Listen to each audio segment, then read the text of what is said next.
Hello everyone and welcome to the Hexagon bookshelf build. I built this for my sister. It's kind of a little hallway that she needed a bookshelf. I noticed that she had a little catch-all tray, so I decided to throw in a built-in catch-all tray on the top. Anyways, I guess I'll start off with the problems that I realized after it was all said and done was the offset on the columns on the left side versus the right side were a hair off. Not sure if that was that I didn't factor in tool path hollowing bit that I used, or if it was just that I didn't math right and I threw off that offset. Not really sure. Could also be the fact that when I centered my workpiece, I centered it off the dimensions that I would go off of.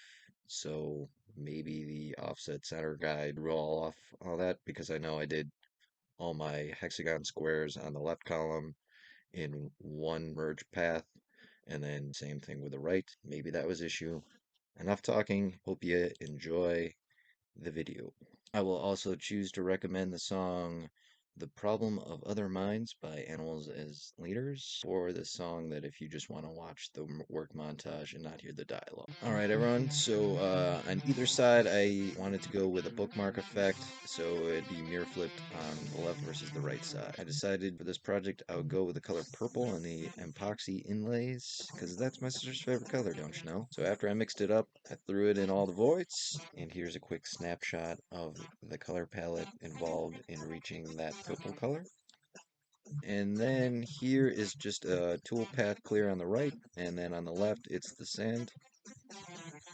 So let's get to the top.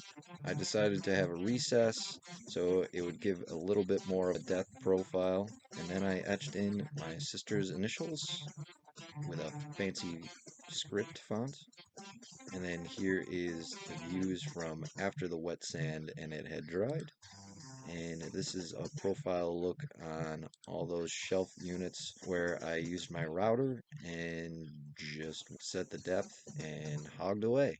Alright, so I lied. I had another issue. I was using my router and hollowing out that tool, but I wound up taking a little bit extra and gluing that in. I did one final sand just to get all those little glue marks from each edge and corner. I went all the way up to 2500, that 320 grit. I added water to all my sanding, and after each sand, after all that, I used some Rubio Monocoat cleaner, cleaned it all up, and then finally hit it with that Rubio Monocoat oil. Here are some views after it's all said and done indoors, and here are those outdoor sunlight vibes. And then I just wanted to add a little extra work montage video magic. Anyways, hope you all enjoyed. Thanks for the view, and cheers!